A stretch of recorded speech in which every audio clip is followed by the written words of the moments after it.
Écoutez, merci d'être avec nous encore ce matin pour notre deuxième journée de discussion autour de ce sport coach. J'espère que vous avez passé une bonne soirée. Pour certains, peut-être profiter des matchs de tennis hier dans l'Arena attenante.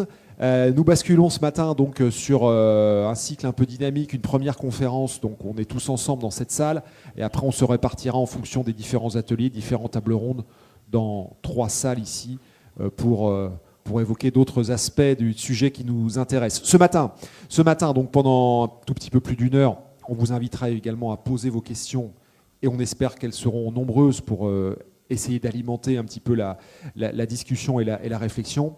On va parler du développement des pratiques sportives, bien évidemment de plus en plus nombreuses, les pratiques traditionnelles, mais également, on l'a évoqué hier, les pratiques alternatives qui commencent à monter un petit peu dans le paysage des collectivités locales. Pour vous, les élus, ceux qui sont en charge du sport dans toutes ces collectivités, aussi la manière de s'adapter à cette nouvelle demande. Regard croisé des acteurs, pourquoi ? Parce qu'ils sont 3 sur cette scène finalement à s'enchaîner dans leur discours, chacun dans sa compétence. Philippe Machu, qui est donc le président de l'UFOLEP, on souhaite la bienvenue à Philippe. Dominique Charrier, également maître de conférence au STAPS à l'université Paris-Sud. C'est une université à Paris, en région parisienne, très très réputée justement pour cet enseignement. Ça se trouve à Orsay, donc dans l'Essonne, Dominique. Et puis Nicolas Rouquayrol, donc, qui est le directeur des sports de la jeunesse de la ville d'Agde, donc pas loin d'ici. Je me demandais si Agde était au bord de la mer. Nicolas me l'a confirmé. Je n'avais pas trop de notion de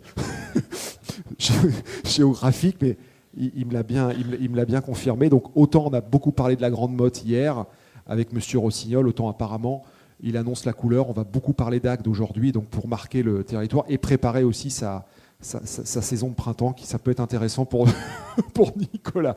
Non, c'est une plaisanterie. Nicolas qui va nous parler également de ce qu'il vit au quotidien, lui en tant que directeur des sports, parce qu'il est vice-président de l'ANDIS aussi, ceux qui gèrent sur le terrain la mise en application des pratiques sportives, en tous les cas de la politique sportive mise en place par les élus, donc un rôle de terrain. On attaque avec Philippe Machu, qui va nous présenter donc quelques aspects et quelques chiffres également. On les aura également avec Dominique Charrier sur les nouvelles pratiques pour ceux ou celles qui font du sport ou qu'on aurait envie d'emmener sur ce terrain, en tous les cas, Philippe. Eh bien, bonjour à tous. Merci d'avoir invité l'UFOLEP pour participer à cet échange sur le développement des pratiques sportives, développement et diversification.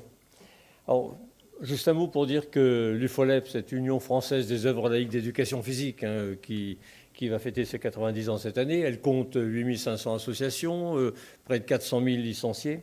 Elle s'est construite justement depuis 90 ans sur cette volonté de développer la pratique sportive, de la rendre accessible à tous les publics et notamment au départ aux jeunes en milieu rural, autour de l'école publique, etc.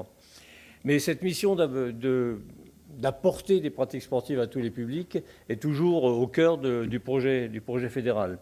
Or certes, depuis 90 ans, les temps ont changé, bien sûr, mais si le sport s'est considérablement développé, il n'en reste pas moins que la moitié de la population, et Dominique vous le confirmera certainement tout à l'heure, la moitié de la population française aujourd'hui, malgré les fédérations sportives, malgré le sport marchand, malgré une médiatisation extraordinaire du sport et de certains sports, eh bien, la moitié de la population française n'a aucune pratique sportive et c'est un véritable fléau, c'est une véritable catastrophe de santé, comment dirais-je, ça coûte très cher aux finances publiques, ça coûte 46 000 morts par an, etc.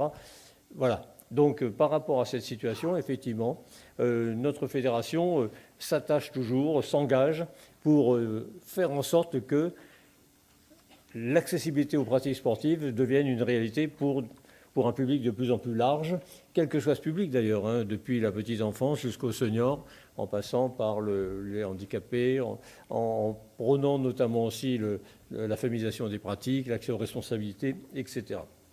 Donc, dans ce contexte-là, l'UFOLEP aujourd'hui s'efforce de regarder ces réalités. C'est quoi le sport en France aujourd'hui ? S'efforce d'aller au-devant de ces publics, là où ils sont, et pas seulement comme on l'a fait beaucoup dans le monde sportif, en attendant sur le seuil de la porte du club que les gens viennent. Mais là, nous sommes dans une démarche plutôt d'aller au-devant des publics pour là où ils sont, pour essayer de les motiver, de les faire changer de comportement.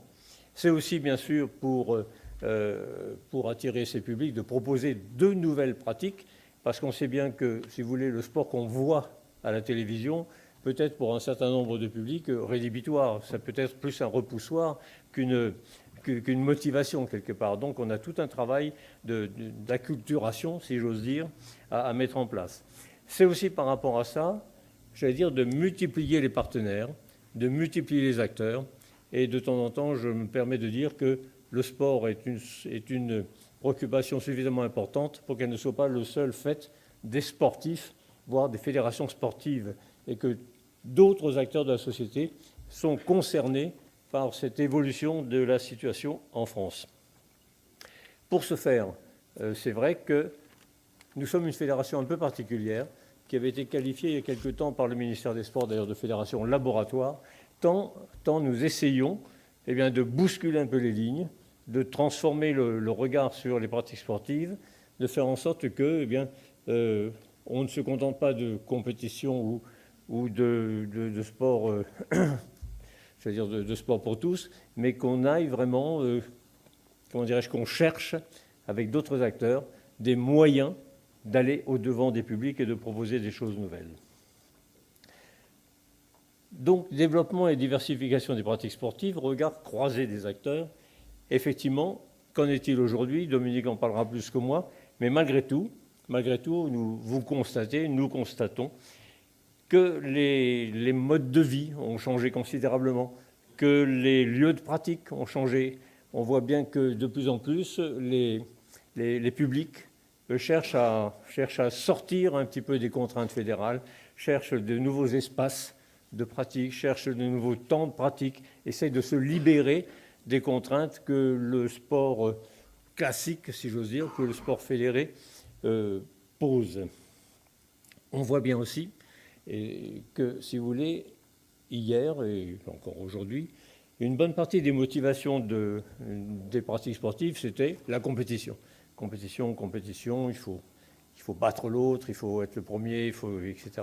Or, on se rend compte de plus en plus que ces motivations-là s'érodent et laissent la place à d'autres préoccupations. Préoccupations de plaisir, de convivialité, de meilleure santé, de vieillir en forme, de rapprochement avec la nature, etc., etc. Donc je crois qu'il faut tenir compte effectivement de cette évolution des mentalités et des préoccupations du public.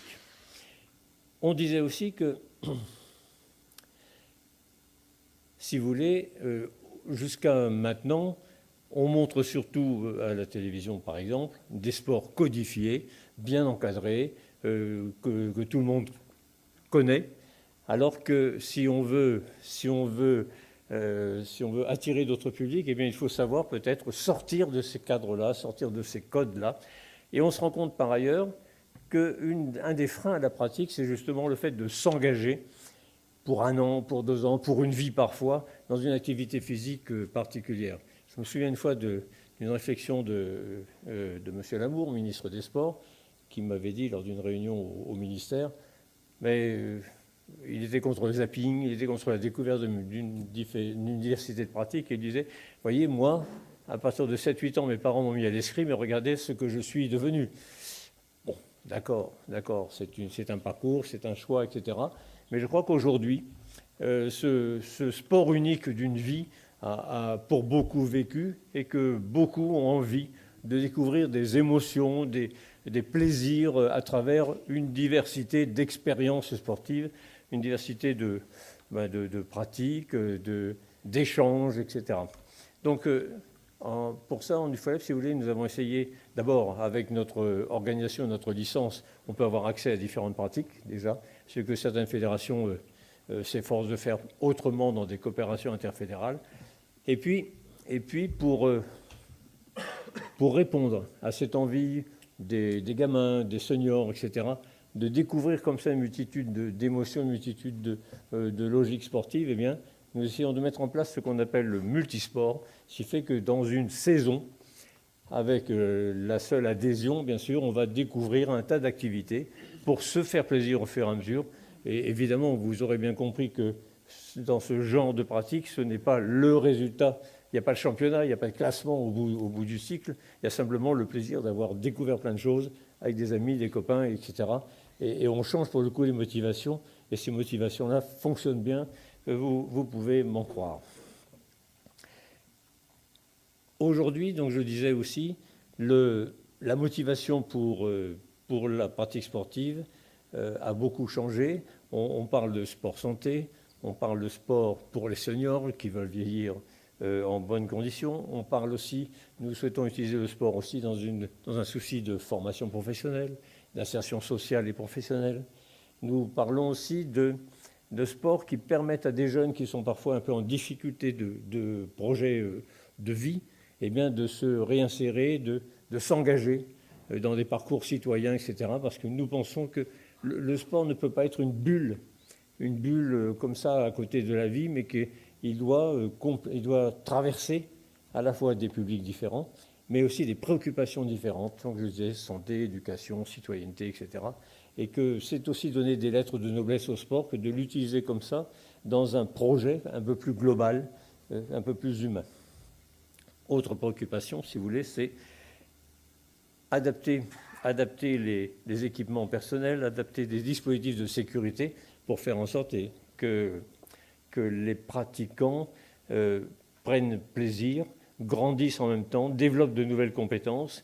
Et c'est comme ça, par exemple, que nous dispensons un accompagnement en termes de premiers secours, en termes de secoureurs, etc., pour mettre en responsabilisation un certain nombre de pratiquants qui accompagnent nos épreuves. Bien sûr, préoccupation par rapport à ça, de nouvelles formations en direction des animateurs, en direction des dirigeants. Vous aurez bien compris aussi que les métiers du sport demain sont une véritable question si on veut développer les pratiques, diversifier les pratiques, s'approcher de ces publics éloignés aujourd'hui. On a besoin de compétences nouvelles, de métiers nouveaux, pour en faire à la fois, pour faire de ces personnels, entre guillemets, des médiateurs sociaux, mais en même temps des techniciens de l'activité, et en même temps des ambassadeurs auprès des publics, certes, auprès des partenaires, auprès des collectivités territoriales, et certainement qu'on aura l'occasion d'y revenir avec la ville d'Agde tout à l'heure. Mais donc, vous voyez, il y a avec des préoccupations territoriales, on a besoin aujourd'hui de métiers nouveaux qui permettent de porter du projet de développement sportif dans des territoires en associant une diversité d'acteurs autour de ce projet. Ça sollicite aussi une question qui est assez lourde et qui est pour l'instant assez mal traitée dans notre pays, si j'ose dire, c'est la question des équipements. Certes, on construit ici ou là, à grands frais, vous le savez bien, des équipements pour recevoir des grands événements sportifs nationaux, internationaux, etc. Mais nous manquons assez cruellement dans notre pays d'équipements de proximité qui soient adaptés à l'accueil de publics divers et variés, depuis l'enfance jusqu'aux familles, jusqu'aux seniors, etc. Des équipements qui soient dans la proximité, parce qu'on sait bien que si on a 25-30 km à faire, eh bien, on ne va pas les faire, et donc on n'aura pas de possibilité de pratique. Et le souhait aussi, si vous voulez, c'est que ces équipements permettent à la fois l'activité en parallèle, si j'ose dire, des enfants et des familles, mais aussi que ce soit des lieux un peu de convivialité, d'échange, d'information, une vraie vie un petit peu, une vraie vie de la collectivité autour de la pratique sportive.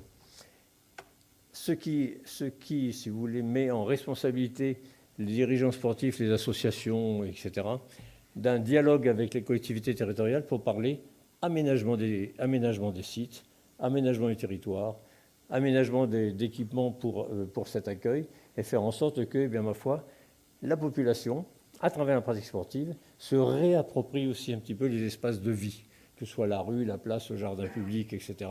Il y a là, je crois, des démarches importantes à faire. De la même façon, si vous voulez, pour faire bouger ces lignes, le monde sportif, les dirigeants sportifs doivent, je crois, s'ouvrir de plus en plus sur les partenaires, sur tous ces établissements qui n'ont pas nécessairement pour objet le développement du sport, mais qui accueillent des publics, gèrent des publics. Et c'est comme ça que l'UFOLEP, si vous voulez, a transformé ses statuts pour pouvoir fonctionner avec des centres sociaux, avec des maisons de retraite, avec des centres hospitaliers, avec des centres pénitentiaires, etc., pour faire en sorte que différentes institutions de cette nature soient sensibilisées à la pratique sportive pour leurs ayants droit, si j'ose dire. Comme de la même façon, nous cherchons à travailler avec les collectivités territoriales, mais aussi avec des mutuelles, avec des organismes sociaux, des organismes de santé, pour faire en sorte que nous portions ensemble l'attention au sport et qu'on porte ensemble donc à la fois l'information, mais aussi qu'on aide les gens à franchir le pas, à prendre cette décision d'oser enfin bouger pour être mieux dans son corps, dans sa tête, pour être mieux aussi avec les autres. Et pour continuer, si vous voulez, de transformer les représentations que la population se fait du sport, nous cherchons comme ça, et dans des occasions comme celle-ci, nous cherchons comme ça à sensibiliser à ce que doit représenter le sport dans la société en général. Et pour ce faire, eh bien, d'abord, l'UFOLEP a initié avec quelques fédérations sportives, affinitaires, multisports, etc., une plateforme de coopération interfédérale, Idée Horizon, pour faire en sorte qu'on fasse bouger les lignes, on aille à la rencontre des collectivités, des ministères, des associations d'élus, etc., pour bien faire comprendre que le sport, certes, c'est ce qu'on voit à la télé, ce sont les grands championnats organisés, codifiés, etc., mais qu'il y a d'autres populations qui, aujourd'hui, n'ont pas accès et vers lesquelles il est important de se tourner. Donc, cette préoccupation se partage de plus en plus. Nous étions 7-8 au départ, on sera 15 bientôt, etc. Et on va inviter Landis à venir partager quelques temps de réflexion, parce qu'il nous semble important qu'ensemble, nous fassions bouger les lignes du sport. Autre préoccupation, c'est de faire en sorte aussi que les collectivités territoriales soient de plus en plus sensibilisées à ces problématiques-là, et que, ma foi, dans le dialogue, on aide à faire bouger les politiques sportives locales. Les politiques sportives locales, souvent, vous le savez bien, servent la gestion des équipements, la distribution ou le soutien par des subventions aux clubs sportifs, mais on ne s'occupe que de ceux qui sont déjà entrés dans le sport. Or, nous souhaitons que les politiques publiques territoriales s'intéressent aussi à toutes ces populations qui aujourd'hui sont en marge, sont sur le bord, et elles sont très nombreuses. Et nous voudrions, et ce sera mon dernier mot, faire bouger aussi le code du sport sur cette préoccupation en ajoutant une mission, une délégation particulière pour un sport qui soit justement porteur de santé, d'éducation citoyenne, de parcours citoyen, d'insertion sociale et professionnelle et de santé publique.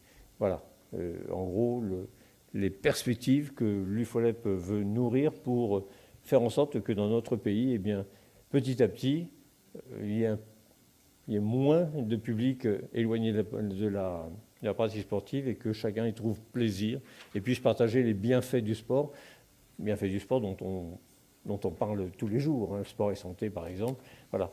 Donc voilà la contribution que l'UFOLEP veut apporter dans cette dynamique et dans cette évolution des politiques sportives. Merci. Merci beaucoup. Merci Philippe Pachu pour votre présentation. Et c'est vrai autant on a beaucoup parlé du haut niveau hier, autant là ça nous donne l'occasion aussi de repartir un peu plus à la base et de faire d'amener sur le débat bien sûr cette valeur éducative que vous voyez par le sport et de sensibiliser le plus grand nombre sur les différentes pratiques.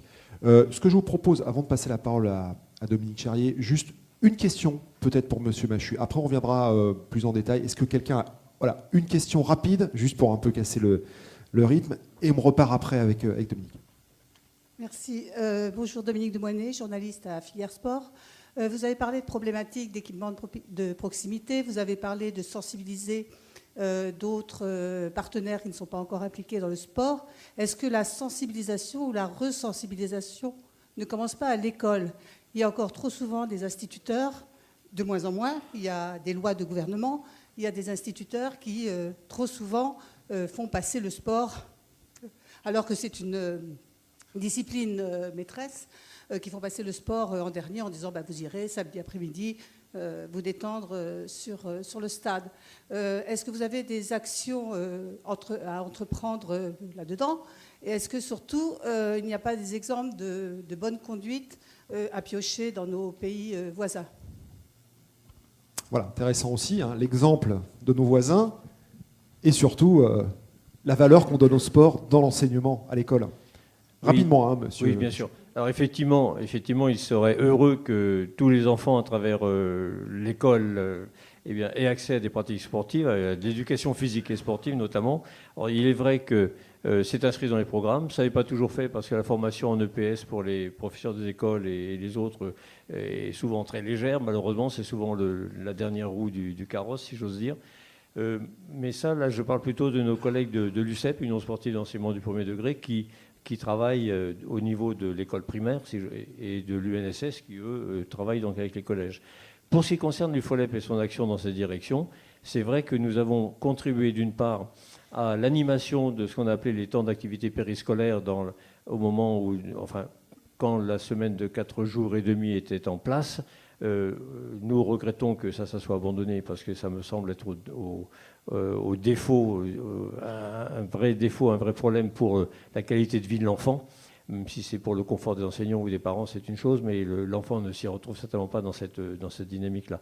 Par contre, si vous voulez, préoccupation, sensibilisation des enfants dès l'âge primaire, bien sûr, je suis d'accord avec vous. Par contre, je ne renonce pas non plus à sensibiliser des publics plus âgés.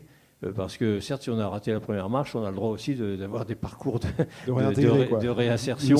Voilà, tout à fait. Bon. Et pour le coup, sport en entreprise, sport senior, sport avec les familles, il y a là de multiples étapes possibles. Bon, très bien. Et juste sur l'étranger, en 2 mots, est-ce que vous avez vu un modèle qui vous plaît un peu partout? Effectivement, peut-être que vous pensiez à l'Allemagne aussi, où on sait qu'on a une culture sportive très très affirmée au niveau scolaire. Il y a quelque chose qui vous bluffe chez nos voisins, qui vous plaît? Il y a des choses qui nous bluffent.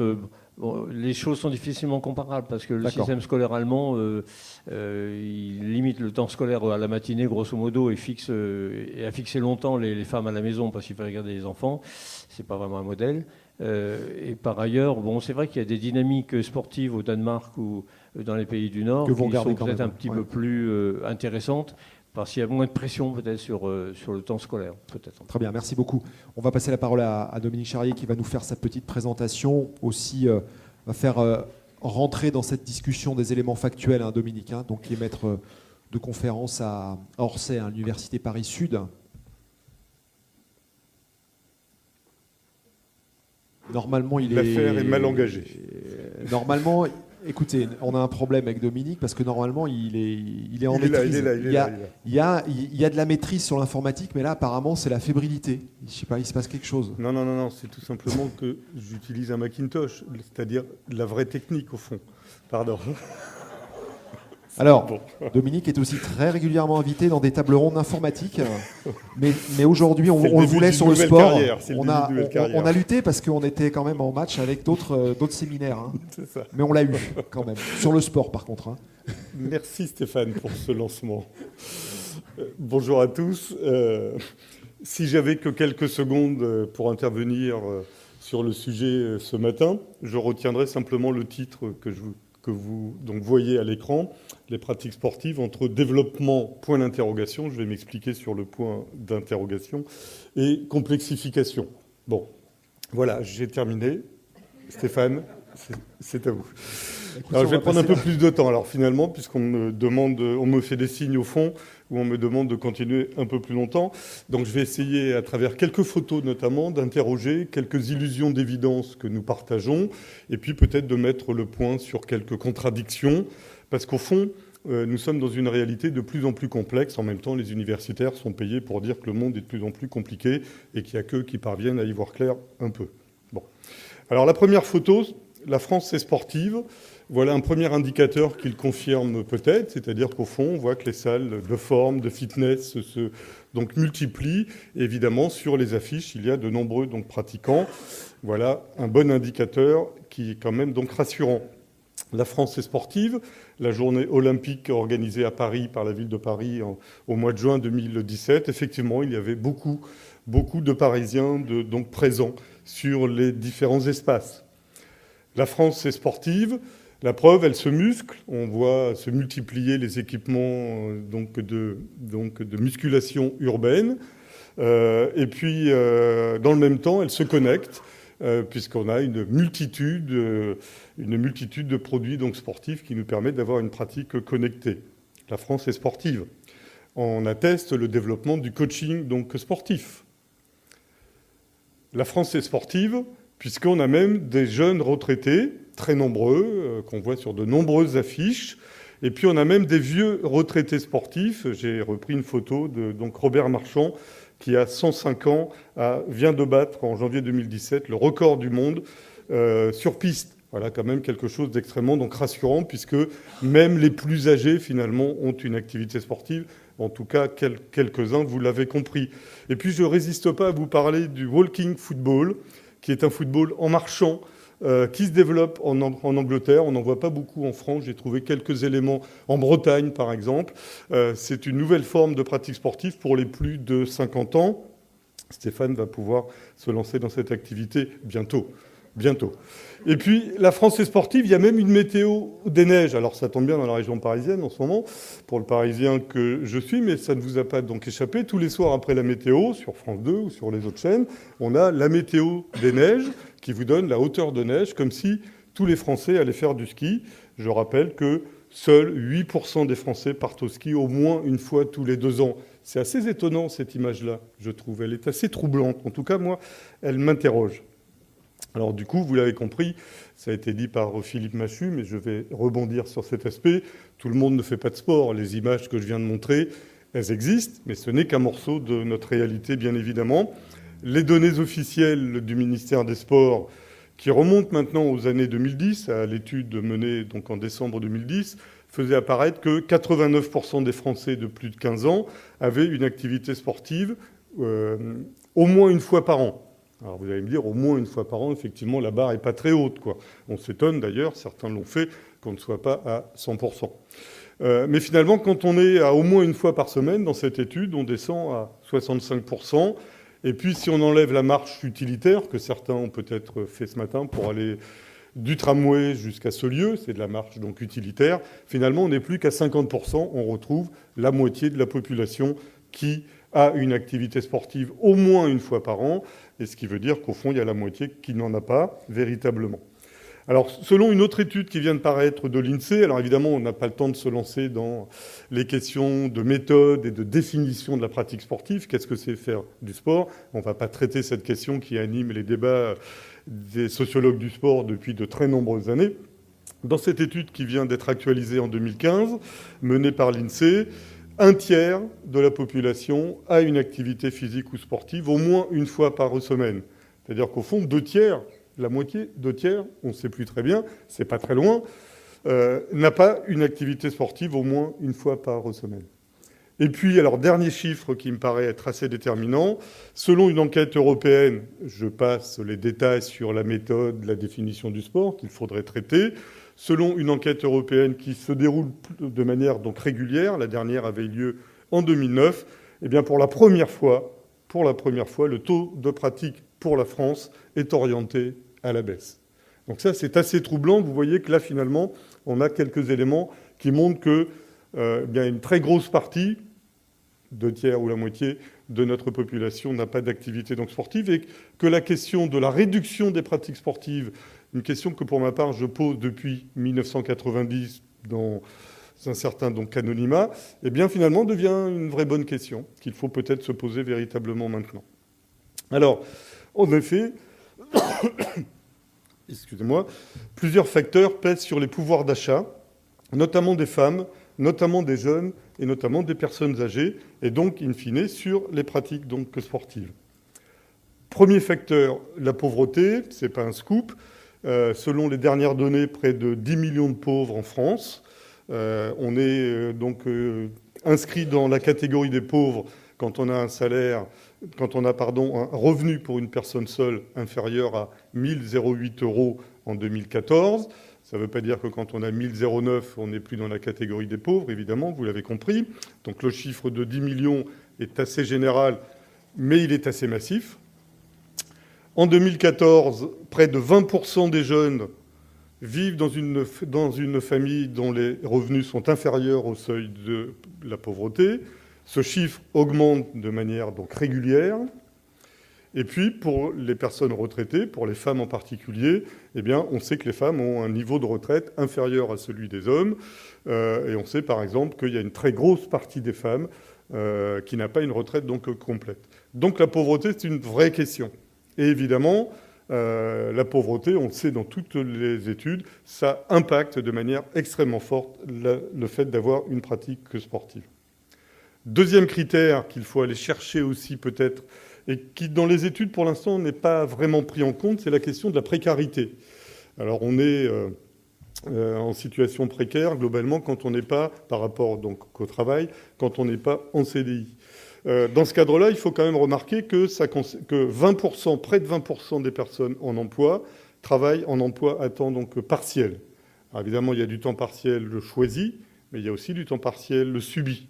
Et ce score monte, vous allez voir pourquoi après, monte à 43% pour les employés non qualifiés qui sont dans leur plus grosse partie des femmes. La précarité, si on s'intéresse aux femmes, ben justement, ça concerne 30% des femmes qui travaillent contre 8% des hommes. Ça concerne aussi les catégories jeunes, ça concerne les catégories de plus de 50 ans. Et puis le dernier indicateur que je soumets à votre attention, c'est la question de la flexibilité. 18% des salariés, selon les dernières données de l'INSEE, soit 4 millions de personnes, ont des horaires de travail variables d'une semaine sur l'autre. Alors ça peut être un choix pour les cadres, ça peut être quelque chose qui est subi, notamment, je continue sur cet aspect, notamment pour les femmes employées en particulier. Évidemment, quand on a un emploi du temps qui n'est pas organisé de manière durable, eh bien, ça a des conséquences pour avoir des pratiques sportives donc régulières, et notamment dans un cadre organisé en club, donc par exemple. Alors ces trois facteurs, ils sont assez pesants, et ils renvoient à la question des publics dits donc spécifiques dans les catégories officielles, qui sont des publics finalement à conquérir. Les femmes, qui représentent la moitié de la population, dont le taux de pratique reste inférieur à celui des hommes. Les jeunes, dont le taux de pratique a tendance à diminuer depuis quelques années. Les habitants des quartiers, des zones urbaines sensibles ou des quartiers politiques relevant de la politique de la ville. Je ne retiens pas cette nouvelle appellation qui a tendance à minorer le nombre de quartiers concernés. Pour le faire vite, ce n'est pas le sujet ce matin, mais dans la nouvelle géographie prioritaire, on s'est débrouillé pour diminuer le nombre de quartiers concernés par 2.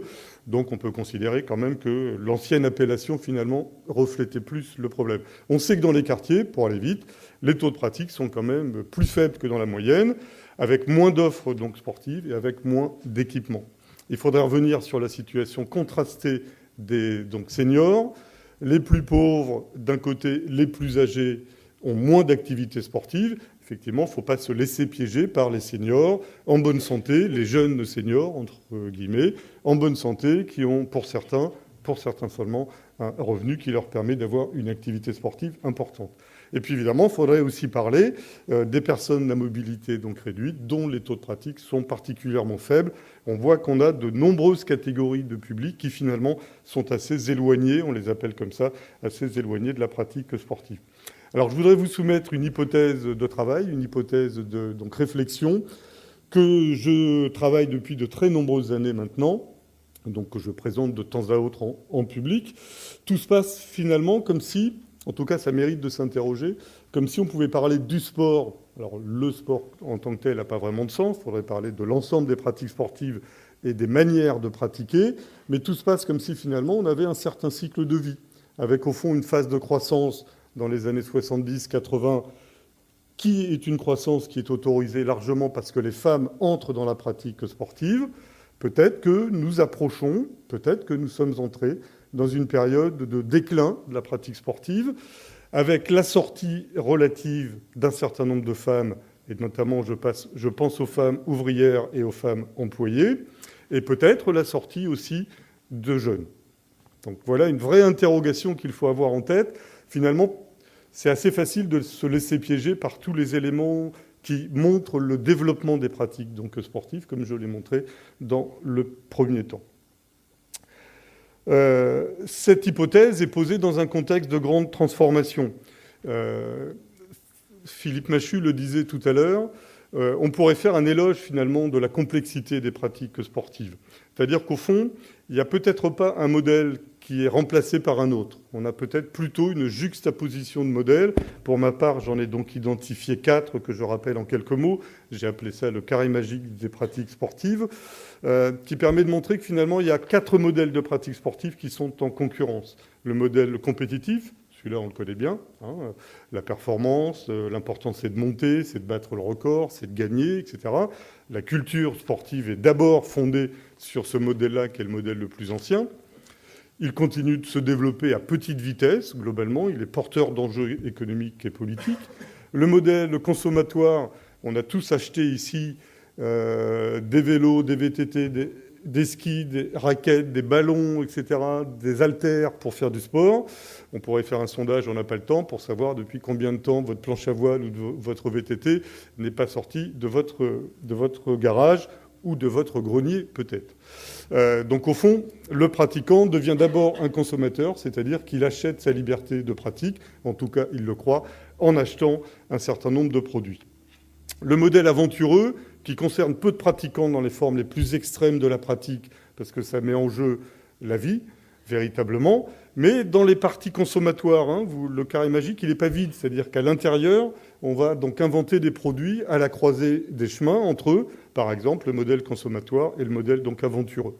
Et puis le modèle hybride, le modèle des pratiques hybrides, cher donc Jean-Pierre Faye, que je vois au premier rang et que je salue, eh bien c'est les pratiques qui vont se mélanger, des pratiques sportives qui se mélangent entre elles, le triathlon par exemple. On a ici quelques donc triathlètes de haute renommée, je tairai leur nom, et puis des pratiques sportives qui se croisent avec des pratiques artistiques, par exemple, et qui donnent lieu à des formes de pratiques inclassables, originales, qui viennent troubler les politiques sportives en particulier. Bon, je ne vais pas faire plus long sur cet aspect, mais pour montrer que finalement, on a besoin de décoder les produits sportifs, on a besoin de décoder les pratiques donc sportives. Pour terminer, je voudrais vous proposer quelques émergences, quelques tensions que j'appelle motrices, quelques contradictions en fait, et des points de repère comme ça qui sont liés à des observations plus qualitatives. Il n'y aura aucun chiffre sur cet aspect, mais qui permettront peut-être de remettre un peu d'ordre, en tout cas de nous donc interroger. Alors la première tension, le premier groupe renvoie aux finalités donc sportives. Avec plusieurs, on appelle ça donc doublés antagonistes, c'est-à-dire des pôles extrêmes qui s'opposent. Et puis à l'intérieur, on a des crans. Alors, le premier pourrait concerner toutes les formes de pratiques compétitives individuelles. Ça, on voit bien ce que c'est. Et puis, à l'opposé, il y a des formes un peu différentes qui s'inventent. Autour de l'Euro 2016, par exemple, on a vu du football coopétitif, c'est-à-dire un croisement de coopération et de compétition. Intéressant. On voit sur des courses à pied, vous savez, les courses où on paye 80 € pour courir dans la boue, dans l'eau glacée et se faire électrocuter. Eh bien là aussi, on voit des gens qui courent tout seuls, ils sont dans le premier pôle, et puis on voit des gens qui s'aident, qui font la fête, qui s'aident et qui se soutiennent dans cet exercice. Bon, voilà un premier pôle de contradiction. On est en train d'inventer des pratiques sportives à l'intérieur de tout cela. Deuxième aspect, le sérieux et le festif. Sérieux, la vraie compétition organisée, voilà, c'est technique, c'est normé, c'est arbitré, etc. Et puis à l'opposé, vous avez des courses à pied, par exemple, où on pense d'abord à faire la fête plutôt qu'à courir. Le progressif, donc régressif. Le progressif, recherche de la performance, on va essayer de pousser les limites donc sportives. Le régressif, quand je parlais de courir dans la boue, je crois qu'on a là un bon exemple.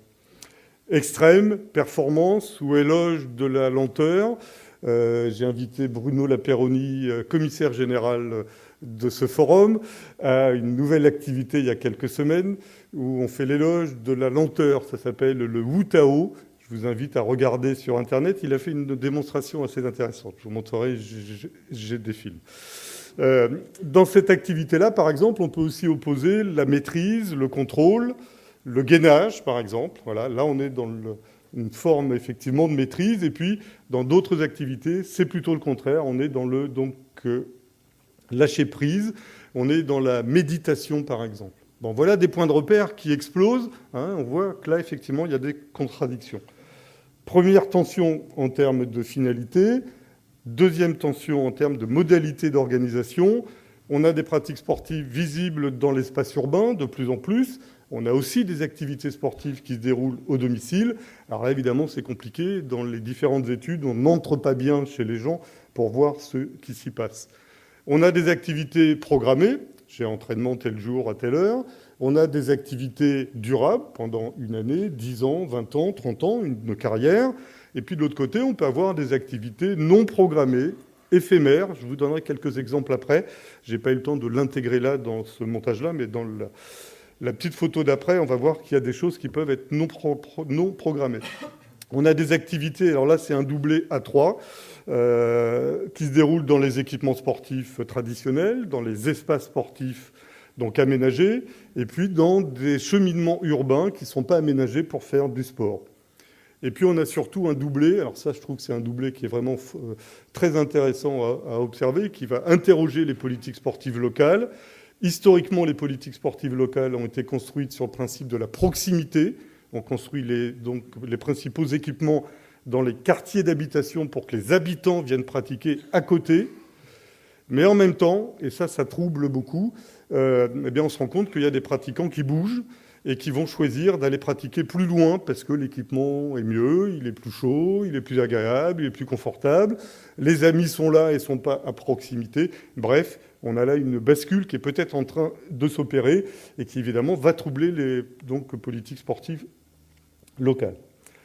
Vous voyez, la réalité est bien contradictoire. Je voudrais revenir sur une dernière émergence qui me permettra de conclure. Alors ça c'est les petites photos que j'ai prises hier en venant dans le train, puisque j'ai découvert qu'en me connectant sur Internet dans le TGV, eh bien on avait des conseils sur les questions de bien-être. On a des bandes vidéo d'1 minute qui vous donnent des conseils pour méditer sur votre siège. Je ne sais pas si vous voyez bien, c'est un peu petit. Et puis alors du coup, si on continue, eh bien on peut faire du coaching gym, puisque vous avez aussi des conseils pour faire des exercices, pour sculpter vos abdominaux, j'en ai pas trop fait, pour tonifier vos bras non plus. Mais voilà, alors si vous voyez votre voisin dans le train qui fait des mouvements de ce type-là, c'est qu'au fond, il est connecté sur Internet. J'ai trouvé ça assez original et assez étonnant. Alors du coup, pour terminer cette fois-ci, une dernière tension autour de bouger ou faire du sport. Et là, c'est une question qui me paraît être assez sérieuse, tant nous sommes soumis à une injonction, nous devons bouger. Si on avait le temps, je vous ferai lever la main. Qui compte ses pas? Sur notre téléphone, on a tous la possibilité de compter nos pas. Donc levons la main, moi je le fais. Alors n'ayons pas honte, il n'y a personne, je n'y crois pas. N'ayons pas peur du ridicule, c'est levez ça. La main. Donc nous sommes nombreux à compter nos pas. Alors je suis sûr qu'il y en a plein qui ne veulent pas lever la main. Bon. Mais voilà, et ça, je trouve que c'est une vraie interrogation pour les acteurs du sport. J'ai trouvé sur un site internet qui s'appelle Fourchette et Bikini 20 manières de brûler des calories pour les non-sportifs. Donc ça s'adresse aux femmes et je trouve ça évidemment assez étonnant. C'est un euphémisme. Je trouve que c'est un vrai scandale puisqu'on vous donne un certain nombre de conseils. Je vous laisse apprécier, je ne les lis pas tous, mais marcher, promener le chien, passer l'aspirateur, mesdames, monter les escaliers, danser, faire la vaisselle, avoir des rapports sexuels, cuisiner, repasser, ça c'est très bien, etc., etc. Vous voyez la pression. Je trouve cette injonction sur le bouger assez étonnante parce qu'au fond, elle abandonne les contenus véritablement que sportifs. J'ai trouvé mieux, il y a quelques semaines, toujours sur le même site, je fais une fixation. Il est curieux. Hein. Qui nous donne des conseils. Il y a quelque chose. Qui nous donne des conseils pour se muscler sans sortir du lit. Je me suis dit, ça quand même, c'est intéressant. C'est intéressant aussi, ça. Je vais aller voir. Et donc, je suis allé voir l'argumentaire. Je vous laisse le lire. Dans le top 3 des excuses que les nanas sortent tout le temps pour ne pas faire du sport, on trouve c'est trop cher, j'ai pas le temps, ou encore j'ai oublié mes affaires à la maison.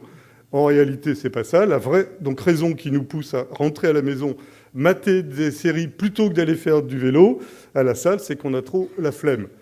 Normal, faire du sport, c'est fatigant, c'est chronophage, ça nous fait transpirer, etc., etc. Je trouve ça assez hallucinant. Le plus hallucinant n'est pas là. Le plus hallucinant, c'est la dernière photo, parce que je trouve que là, on a des effets pervers quand même assez forts. Nous sommes au comité olympique. Le comité olympique, c'est pas rien, qui est chargé de défendre les activités sportives, indique marche par marche les calories qu'on brûle pour monter au 2e étage, 8,6 calories pour monter au 2e étage du comité olympique. Je m'attendais plutôt à ce qu'il valorise les vrais contenus sportifs. Là, non, on est... Ouais. Voilà. Et je trouve cette interrogation, au-delà de l'aspect humoristique, évidemment, mais je pense qu'on a là une vraie question, je vais terminer par ça. Quid des pratiques sportives si on continue à aller dans le sens de bouger simplement?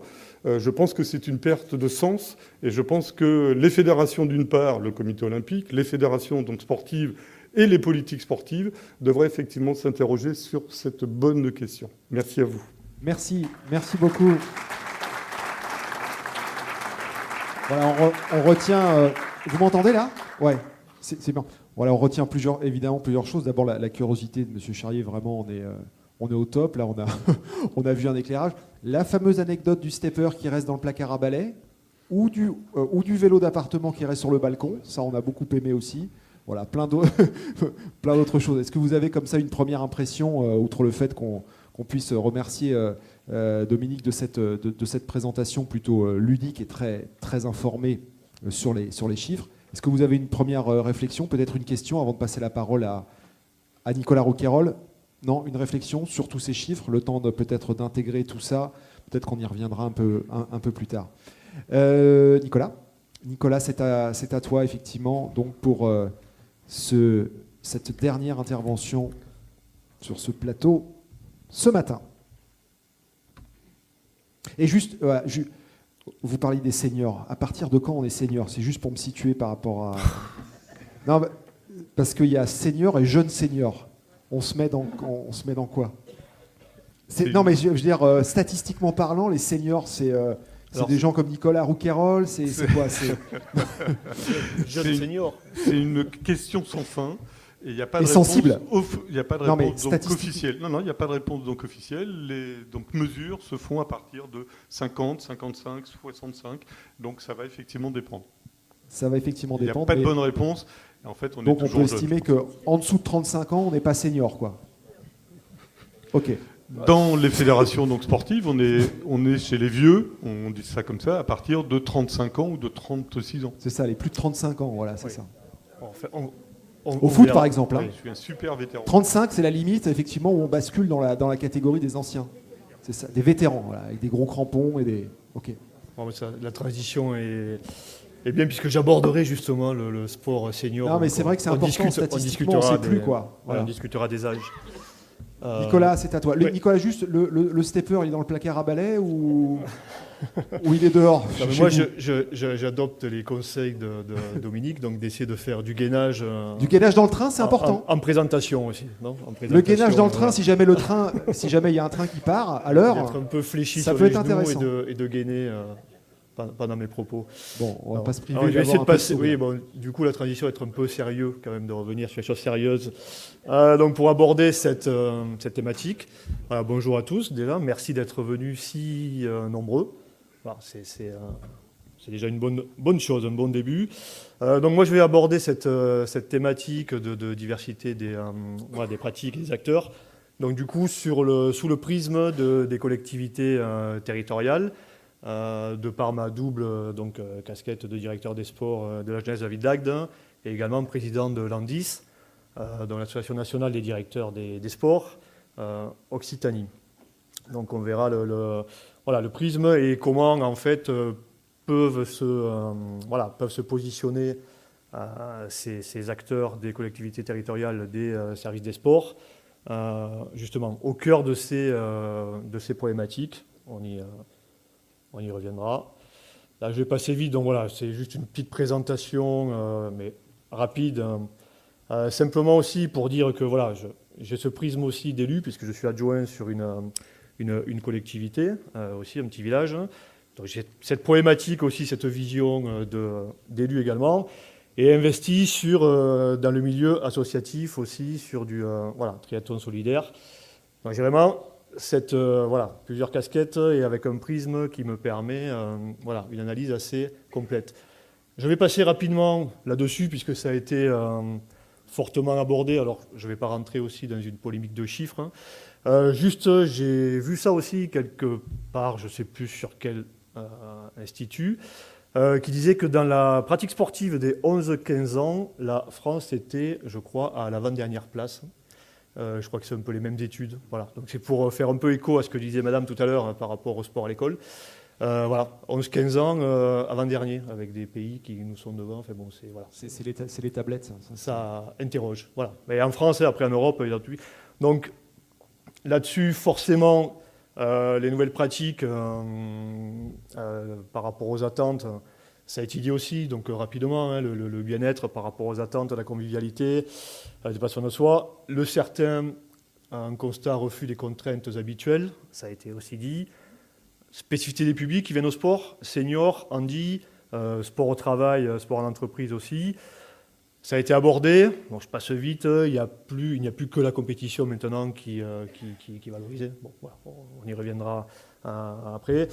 Insertion, tourisme, éducation, et surtout ce qui nous importe et la vision qu'on peut avoir nous au niveau de l'Andis, c'est justement une réflexion en fonction des spécificités des territoires, puisque voilà, la France est riche de territoires. Donc des territoires, forcément, on en a parlé hier, politique de la ville, PQV, mais pleine nature, urbain, rural aussi. Donc voilà, l'avantage de l'Andis, puisque je vais forcément aborder aussi les problématiques qu'on peut faire remonter nous au niveau de l'Andis, c'est qu'on a une vision relativement large des problématiques de tous les territoires. D'accord ? Donc, les réflexions qu'on peut avoir au niveau, à l'échelon communal, les problématiques qu'on a tous les jours, sur lesquelles nous interpellent nos élus et sur lesquelles nous interpellent les acteurs du monde du sport et pas que. Une nécessité, on sera tous d'accord sur le fait d'une nécessité de maintenir le dynamique associatif, par justement ce côté cohésion sociale, surtout. Et le côté attractivité, alors là, c'est sur le point de vue un peu d'un élu de petite ville, de 4500 habitants. On s'aperçoit que les nouveaux habitants, quand on discute avec eux, au-delà des réflexions du prix du terrain quand ils viennent, entre guillemets, habiter sur la ville, et de tous les équipements qu'il peut y avoir, la dynamique associative est aussi importante, puisque les premières questions qu'ils demandent quand ils arrivent en mairie, c'est de connaître la liste de toutes les associations prévues sur la commune. Donc, c'est un point de vue, un aspect non négligeable pour certaines communes en termes d'attractivité de leur territoire. On se doit, nous, sur l'échelon communal, d'assurer une complémentarité entre l'offre associative et l'offre commerciale. Encore une fois, la pratique du sport, on en a parlé, elle n'est pas, on le sait, que due qu'au mouvement sportif. C'est un fait aujourd'hui que l'offre commerciale se développe. Il faut en tenir compte et savoir comment mettre en place et comment assurer ces complémentarités. Alors, je ne vais pas rentrer dans les problématiques de prix là-dessus, savoir si le sport est trop cher ou pas. Juste moi, une petite parenthèse, quand on me parle d'une prix de licence trop cher à 150 €, moi je vous invite juste à faire... Alors oui, c'est peut-être toujours trop cher pour certains publics, certes, mais par exemple 150 €, quand on fait le calcul et qu'on remet ça en nombre d'heures, en nombre d'entraînements, voilà, si c'est 150 €, 2 séances d'1h30 par semaine, plus les matchs, calculez ça sur 8 mois, et faites le retour au calcul du coût horaire avec une expertise d'éducateur sportif. Voilà, ça mérite réflexion sur ce coût de la licence. Voilà, moi je vous laisse après, on pourra en discuter là-dessus. Les problématiques, donc j'en reviens à notre échelon local, c'est, vous en avez parlé aussi, je ne vais pas parler de cette problématique d'équipement sportif de proximité, puisqu'on sait bien que la raréfaction un peu des finances publiques fait que, bon, pour les grands équipements, pour certaines villes, c'est compliqué d'aller un peu plus loin. Par contre, cette réelle demande de pratique d'accès libre, vraiment une réflexion à faire là-dessus. Je l'ai dit, proposer des activités sportives complémentaires de l'offre fédérale pour un service des sports. Et on verra les exemples de la ville d'Agde, quels sont-ils. Forcément, adapter l'offre communale à la spécificité publique du territoire. Voilà. Est-ce qu'on a des seniors sur notre territoire? Est-ce qu'on a plus de jeunes? Donc c'est aussi cette analyse du public. Et bon, sur le Cap d'Agde, forcément, on a parlé de la Grande Motte hier, bon, sur nos stations balnéaires. C'est à côté, le Agde de la Grande Motte, je sais plus. C'est pas très loin, c'est juste pas très loin. C'est un petit peu plus grand. Voilà, juste un petit peu plus grand. C'est mieux aussi, non? Pareil. Ouais, ça dépend de ce qu'on recherche. Donc, utiliser... Ouais.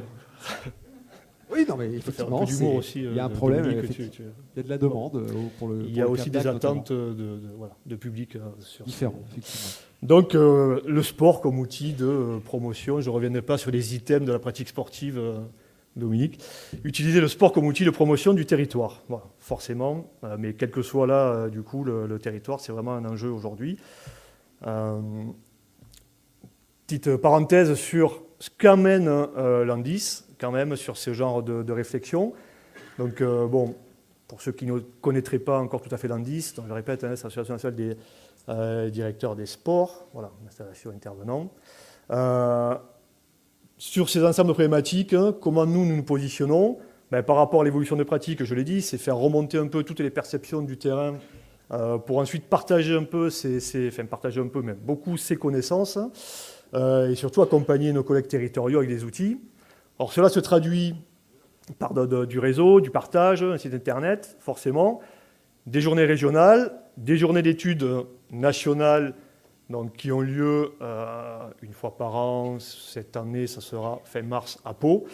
J'en profite aussi pour saluer Gilles Véchambre qui est là, futur président Andis Bourgogne, pardon, et qui a assuré l'organisation pendant 2 ans sur Mâcon de nos journées nationales. Voilà, des bons souvenirs pour ceux qui y étaient. Donc voilà, ce sont des journées aussi où Bruno, on partage. Voilà, on partage et on échange, et ensuite des productions aussi des collègues de l'Andis sur des livres, documents. Bon, je salue aussi Dominique et Bruno à ce niveau-là. Allez, j'enchaîne par rapport à la ville d'Agde, la présentation. Ah mais oui, bien sûr. Voilà. Ah. C'est joli, dis donc. Il y a la mer, mais il y a aussi des monuments historiques. 2600 ans d'histoire à Agde. D'accord. Donc, bon, nous avons eu l'an dernier le label Ville active et sportive, donc, qui démontre une certaine activité. Alors, juste, sur la ville d'Agde, les sports, on va dire, traditionnels fédéraux sont relativement bien représentés, n'est-ce pas? Le rugby fédéral 1. Oui. C'est un bon niveau, hein. C'est vrai qu'en rugby, c'est pas mal. Bon niveau. Non, mais c'est vrai que nous avons pas mal de clubs, donc, niveau champion de France amateur. Donc, cette partie sport traditionnel fédéral est assez bien représentée. Donc, je ne vais pas l'aborder. Et l'idée d'amener un peu ce prisme par rapport justement à comment faire émerger les nouvelles pratiques, comment accompagner les acteurs là-dessus, je vais le prendre sur le côté événementiel, petit événementiel. Voilà, il fallait faire des choix. Enfin, j'ai fait ce choix de présenter les pratiques, cet aspect-là. Donc, effectivement, sur la ville d'Agde, au bord de la mer, donc il y a de la voile et un historique certain par rapport à l'organisation de compétitions autour de la voile. À l'époque, je trouvais Clairefontaine, beaucoup de voiles légères maintenant. Mais voilà, depuis 2 ans, on fait une petite bascule. On garde la voile forcément. Mais on se tourne aussi vers des nouvelles pratiques, notamment le stand-up paddle qui y prend. Vous comprendrez, on parlait de problématiques financières tout à l'heure. Ça coûte beaucoup moins cher d'acheter un stand-up que d'acheter, ou ne serait-ce qu'un optimiste. Bon, à condition, comme disait Dominique, qu'il ne reste pas au garage pendant des mois. Bon, voilà, il faut le sortir. Mais c'est vrai qu'il voilà, y a une réelle possibilité aujourd'hui, et on voit de toute façon sur nos côtes l'été, la prégnance de plus en plus importante de cette activité. Donc du coup, on a décidé avec la fédération, parce que ça reste quand même sous le caractère fédéral, de monter un peu en puissance sur ces organisations de courses stand-up paddle. La transition, ça nomme paddle et paddle, donc tennis, on le voit en ce moment. Pareil, on l'a vu apparaître, la fédération l'a pris sous son giron il y a quelques années. On l'a vu apparaître ici au niveau de l'Open Sud de France. Je crois que c'est il y a 3 ou 4 ans simplement qu'a été mis en place une structure de paddle en démonstration. Aujourd'hui, cette pratique se développe. Voilà, donc on a construit déjà 2 cours. Cette année, on construit un cours couvert. Voilà, on accompagne à partir du moment où la fédération française prend son giron, ça veut dire qu'on peut aussi aller dessus, organiser des tournois. Donc ça, c'est une nouvelle pratique. C'est essayer aussi de répondre aux nouvelles attentes. Là, pour ceux qui ne connaissent pas le swimrun. Ah oui, alors il faut quand même s'y arrêter 2 minutes là. On va s'y arrêter 2 minutes. Donc le swimrun. Juste swimrun, nager, courir. Voilà. Jusque-là, c'est pas compliqué. La seule problématique, c'est que l'on nage avec les baskets et on court avec les combinaisons. C'est-à-dire qu'on enchaîne tout. C'est pas une après l'autre. On nage, on court, on nage, on court, on nage, on court. On fait plusieurs sections. Voilà. Pour info, c'est né en 2006 en Suède. Enfin, je ne vais pas vous faire l'historique. De pari entre 2 gars, toujours pareil. Hein, c'est un délire, quoi. C'est un délire, un petit délire. Ouais, donc on va d'un côté, on va à l'autre, et en fait c'est en Suède, comme il y a des fjords, mais du coup on nage, on court tout droit. Voilà. 2006, 2013, il y avait 20 courses en Suède. L'an dernier, il y avait 400 courses en Europe. En 2017 et 2018, je pense que ça va être 600, 700, 800. Donc forcément, ça se développe. Des coureurs, des nageurs, des triathlètes, ça coûte moins cher que du triathlon puisqu'il ne faut pas le vélo. Donc vraiment, une pratique en expansion. Là aussi, depuis 1er janvier 2017, la Fédération française de triathlon, sous son giron, a pris la discipline du swimrun, entre autres disciplines enchaînées, course d'orientation, raid de nature ou autre. Donc nous, sur AG, la réflexion, c'est de dire il y a une demande forte de pratiquants.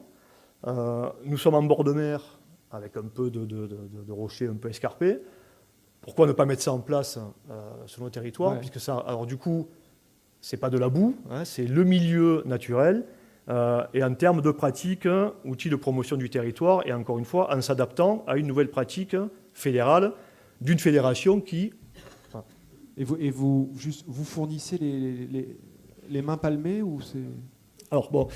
Non, on est obligé ou enfin juste... Là-dessus... c'est juste l'affiche. Alors, après, il y en a certains, ça pousse. Hein, je sais pas, certains qui nagent beaucoup, non Alors juste le petit... Non, mais la ville est généreuse sur l'achat des... Voilà. Non, mais j'ai la chance d'avoir à la mairie mais un infographiste au service com qui aime bien délirer, enfin voilà, qui aime bien partir sur des choses. Donc quand j'ai proposé un peu de faire quelque chose d'un peu différent, parce que je voulais aussi. Il est bon. Hein. L'année prochaine, on veut le voir. Franchement, il est pas mal. On s'est bien amusé. Donc on fournit que les bonnets et les chasubles. Une autre pratique là-dessus, plusieurs autres pratiques. J'y reviendrai. Donc d'abord les évadés de Brescou, nage en eau libre, là aussi. Alors, moi au-delà de discipline hybride, là je vais aborder la problématique du sport transversal. Donc sur Brescou, je salue à mon tour, je resalue Jean-Pierre Faye aussi. L'idée c'est d'utiliser le sport comme outil, pas comme finalité.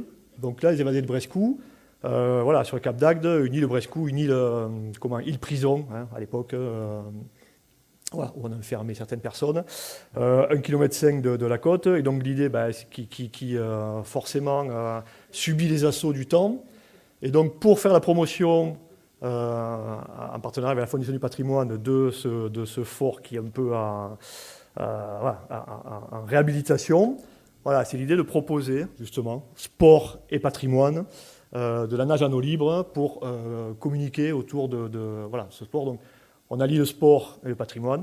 On va essayer d'aller plus loin avec Jean-Pierre, sur ce côté sport patrimoine, sport culture, en transversalité. Cet événement a démarré. L'an prochain, on passe à vitesse supérieure, donc en partenariat avec la Fédération française de natation, qui elle aussi, qui veut surfer, c'est le cas de le dire, sur les champions qu'ils ont, Aurélie Muller ou autres médailles, remet l'accent, on va dire, sur cette pratique de nage en eau libre. Donc l'an prochain, on accueille une étape de Coupe de France, un FFN Summer Tour, et une étape aussi au Oceanman, donc là c'est nage en eau libre, un 5, 10 km, bon, ça commence à devenir costaud. Surtout l'intérêt, c'est que beaucoup de pratiquants, là aussi, alors des gens qui ont une catégorie socio-professionnelle assez intéressante nous pour la station, puisque c'est 300, 400, 500 personnes qui vont pouvoir venir sur la station hors saison, passer un jour, 2 jours, un peu plus, donc voilà, ce côté attractif aussi. Et Cap d'Agde Master, donc c'est cette histoire du sport senior. Voilà, donc là on est sur une transversalité sport et santé, où le caractère il n'est pas compétitif, même si on met en place un chrono, parce qu'on sait que les gens il est ont ludique besoin. pour associer aussi différentes... Voilà, et l'idée c'était de faire surtout un relais, 3 boucles de 7. Voilà. Donc juste l'idée c'est 3 relayeurs, et après 3 relayeurs. Pour pouvoir être classé, il faut que l'âge cumulé des relayeurs arrive à 100 ans. Donc on a une catégorie 100 ans, 130 ans, 150 ans, voilà, pour favoriser la pratique. Alors du coup, nous, les masters, 30 ans et plus. Et je termine avec ça, donc c'est simplement faire une transition sur les pratiques libres, après l'événementiel. Gros projet de restructuration du Cap d'Agde, on l'a évoqué avec les Grandes Mottes, mission Racine. Station balnéaire qui ont 50 ans, il faut se renouveler. Donc un gros projet de transformation de cette entrée du Cap d'Agde. Pourquoi je vous le montre? C'est simplement pour faire remonter l'idée que la transformation urbaine impacte sur les pratiques sportives, puisque qui dit retransformation, sur le coup, voie douce, pistes cyclables, etc. Et on s'aperçoit, ça avait été déjà le cas dans l'extension du golf, avec une mine passerelle, qu'en fait, les publics, alors là sur le coup, c'est pas sportif, mais la balade du dimanche en VTT, en poussette, se réapproprie. Et en fait, ça, autant avant, les gens, il y a 3 km en Tagdé-le-Cap, n'y allaient pas forcément.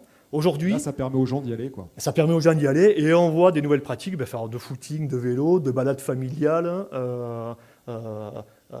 être fortement impacté par ça, du quartier qui se resserre. Enfin, voilà. Et on s'aperçoit que là, sur le coup, la pratique libre gratuite se développe aussi, et incite certaines personnes qui ne le faisaient pas à du coup utiliser et faire du sport.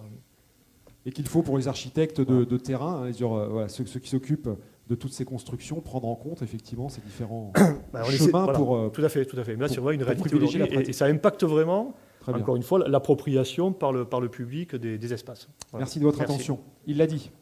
Merci. Nicolas, et c'est effectivement dans la diversité de l'offre et dans toutes ces disciplines que vous créez à Agde et vous dans vos peut-être communes, la question aussi qui est sous-jacente peut-être, c'est avec l'appui des fédérations, comme sur le stand-up paddle, on y va, c'est peut-être que les clubs aussi, dans leur structure et dans leur organisation, sont peut-être court-circuités par vous, ce dynamisme que vous avez, cette force, et ce rapport direct avec les fédérations, et maintenant les clubs, qu'est-ce qu'ils font? Ça aussi, ça peut être une question intéressante dans toute cette diversité de pratiques et dans ces pratiques différentes qui voient le jour un peu partout. Intéressant, donc l'exemple de Nicolas et de ce qui se passe à Agde pour vous montrer que tout change, tout est très différent. Il faut en permanence faire preuve d'imagination, d'action et de sens d'adaptation par rapport à cette demande qui est en perpétuelle évolution, notamment de par notre jeunesse qui demande aujourd'hui autre chose. Alors, est-ce que vous avez justement des questions, des interrogations, des zones d'ombre peut-être à soulever ou à découvrir pour rendre encore la chose un peu plus claire? Il nous reste une petite quinzaine de minutes pour vous donner la parole. Alors, avant de passer aux différents ateliers, une question? Première question.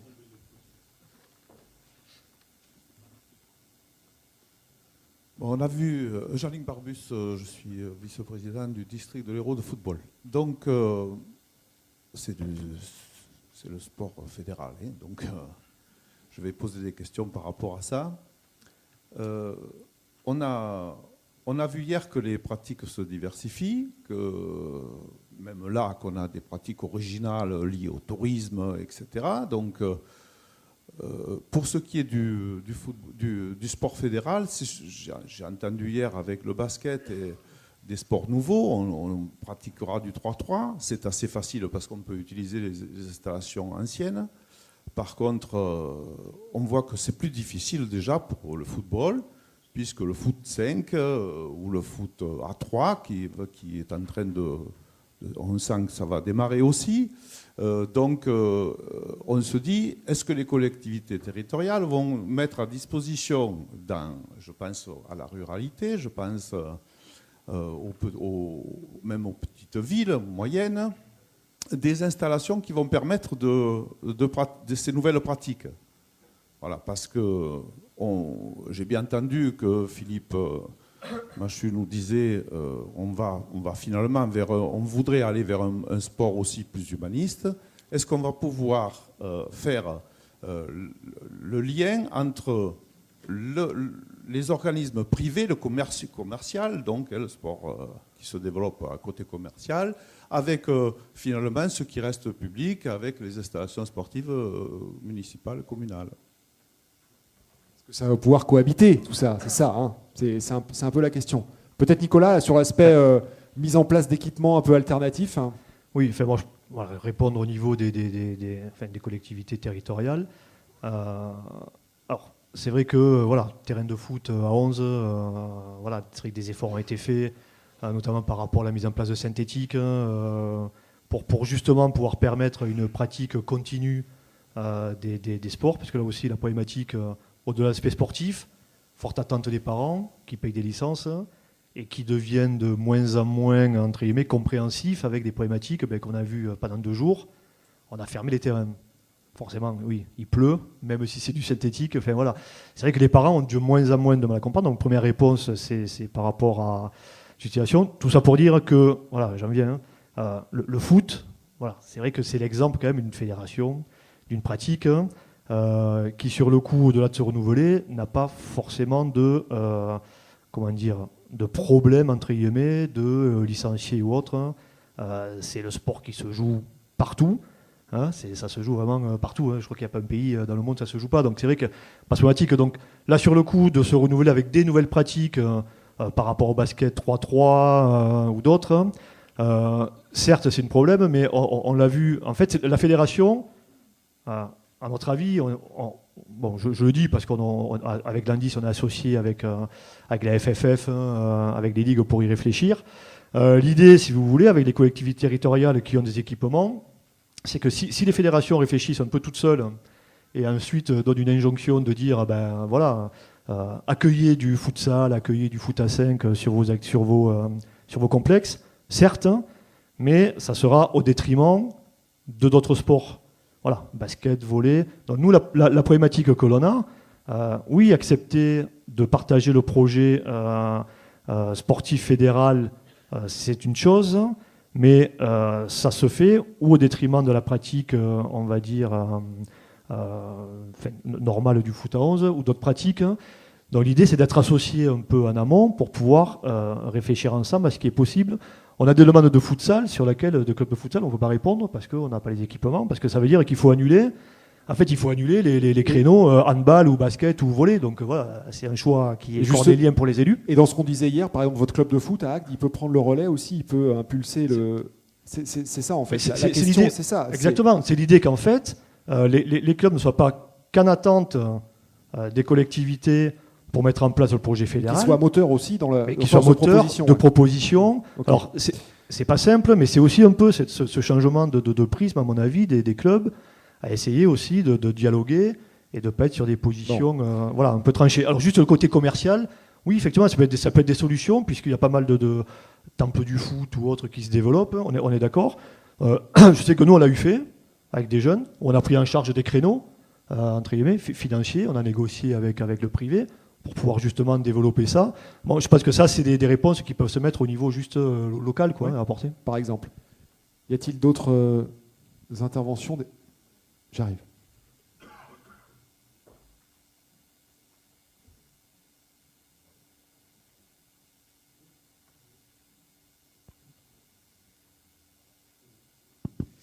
Alors Samuel Cardona, je suis le directeur des sports de la ville de Limoges. Une question à Dominique Charrier. D'abord, l'hybridation, la diversification, la consommation. Quel est le dernier? L'aspect aventureux. C'est quand même des tendances lourdes qui ne sont pas nouvelles, parce que c'est des choses dont j'entendais parler. Alors je ne sais plus si c'était Possiello ou Duret il y a une vingtaine d'années. Par contre, tu n'as pas parlé de l'e-sport. Est-ce qu'on est là aussi dans l'hybridation? Est-ce que c'est une tendance forte et lourde d'évolution? Est-ce que c'est un phénomène de mode? Voilà, je voudrais avoir ton avis là-dessus. Et puis du coup, quelle peut être l'action de la sphère publique dans cette évolution? Merci à toi. Merci Samuel. Alors effectivement, le carré magique des pratiques, tel que je l'ai appelé il y a maintenant 20 ans, c'est une grille de lecture assez ancienne, mais qui continue, comme je l'ai dit, de rester assez éclairante, effectivement.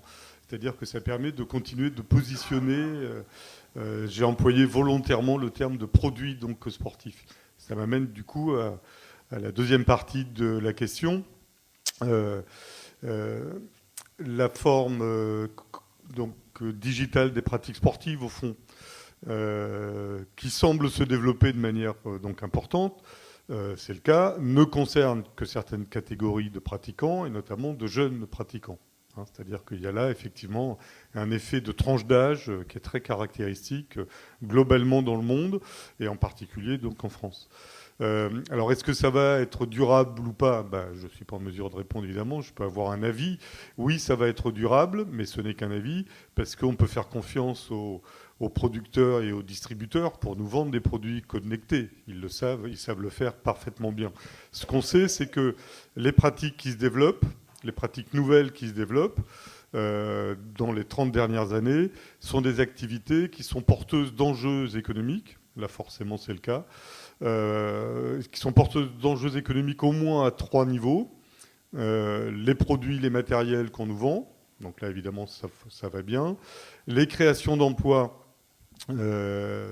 notamment pour sécuriser les pratiquants et du coup pour employer les dizaines de milliers de diplômés STAPS ou brevets d'État qui sortent chaque année. Donc on se débrouille pour que les réglementations obligent finalement à employer, ce qui est plutôt une bonne idée pour les gens que l'on forme et que l'on diplôme. Donc voilà, les pratiques, sous réserve qu'elles soient porteuses d'enjeux économiques, sont celles qui effectivement se développent. Et la troisième caractéristique, c'est qu'elle crée effectivement de l'écart, c'est-à-dire qu'elle creuse les écarts sociaux. Bien, les nouvelles pratiques connectées sont sur ce mode-là. Donc je pense que c'est effectivement une tendance qui risque d'être effectivement durable, que pour ma part j'inscris parfaitement bien dans le modèle consommatoire. Merci Dominique. On a le temps pour une dernière question, et puis après je vous donnerai le programme pour la suite. Dernière question? Oui? Non? Rien sur l'offre de tourisme à Agde. Nicolas est là pour répondre. Non, pour éventuellement prendre des informations pour l'été prochain, des prospectus. Alors, il a des cartons dehors, là. Vous pourrez... C'est bon pour tout le monde? Voilà, dernière question. J'arrive. Je fais moi aussi, Dominique, ma petite marche active. Non, c'est claquage, après. Oui, bonjour, Yann Josselin, directeur du centre sportif de Méjeanne-le-Clap dans le Gard. J'aurais aimé savoir, au travers des événementiels et des actions de promotion que vous avez mis en place sur votre commune, est-ce que vous avez instauré un système d'évaluation avec des indicateurs pour voir l'impact que ces événements ont eu, direct ou indirect, sur la vie économique d'Agde? Dominique me souffle que c'est traité effectivement dans d'autres ateliers. Donc, je ne sais pas si c'est cet après-midi ou demain sur les impacts d'évaluation. Demain, oui. ouais. Donc voilà, sur des réponses précises. On démarre ces critères d'évaluation. Ces événements sont relativement nouveaux. Donc l'évaluation quantitative, forcément, ça on l'a. L'évaluation de satisfaction avec 90-95% de gens qui vont revenir, on les a aussi. Si vous voulez, on attend donc cette année de grossir un petit peu pour avoir cette évaluation économique. On travaille de concert, notamment sur le relais master, avec des associations de commerçants du Cap d'Agde. Donc 2 associations, un sur le Mail de Rochelon, Centre-Port, pour justement associer ce monde alors, économique sur le coup du Cap d'Agde à l'évaluation, à savoir eux sur le retour. Alors même pour eux, c'est pas simple à évaluer. L'évaluation, on va dire, première, c'est est-ce qu'ils veulent retravailler avec nous l'année d'après? Si oui, ça veut dire que c'était une réussite. On va le calculer cette année avec, comme on est en hors-saison, par exemple, sur les 2 épreuves, sur le nombre de commerces qui restent ouverts, parce que la saisonnalité fait que les commerces ferment fin septembre, mi-octobre. Donc on travaille vraiment sur des indicateurs comme ça, très précis, très pragmatiques. Et surtout, on est aussi sur une évaluation, nous, sur les réseaux sociaux. Donc le site officiel de la ville, une page dédiée à l'événement, les pages Facebook. Donc on est sur une évaluation en nombre de vues, nombre de personnes atteintes. Voilà. Donc on met en place ces évaluations, mais je pense que sur les ateliers, effectivement, des réponses beaucoup plus pointues seront apportées. Très bien. Vous l'avez compris, l'infographiste de la ville d'Agde a encore du pain sur la planche et une grosse marge de progression apparemment sur les affiches. Bon, merci beaucoup Philippe, Dominique et Nicolas pour ces interventions et ces présentations assez complètes, même voire ludiques. Ça a été sympa de vous suivre en tous les cas ce matin pour notre mise en route de notre mardi. Alors ça va se poursuivre évidemment toute la journée. Demain encore des ateliers. Je vous donne juste le programme pour ce matin. On va s'arrêter quelques minutes, une petite pause histoire de boire un petit café. Je vous proposerai on va pas dire évacuer la salle, mais de prendre position dans les différentes salles de thématiques. Il y a 3 tables rondes qui vous sont proposées ce matin, dans une petite demi-heure. Impact des aides publiques sur l'emploi sportif local. Impact des aides publiques sur l'emploi sportif local.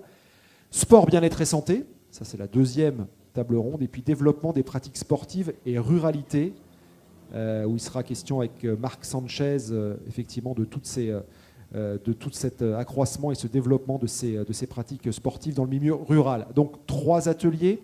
Vous avez les salles. Le programme est indiqué sur chacune de ces salles. Donc vous rentrez dans la salle qui vous intéresse. Il y a une affiche qui donne le thème de la thématique. Merci à tous. Et puis donc on se retrouve tout à l'heure dans une des salles pour avancer.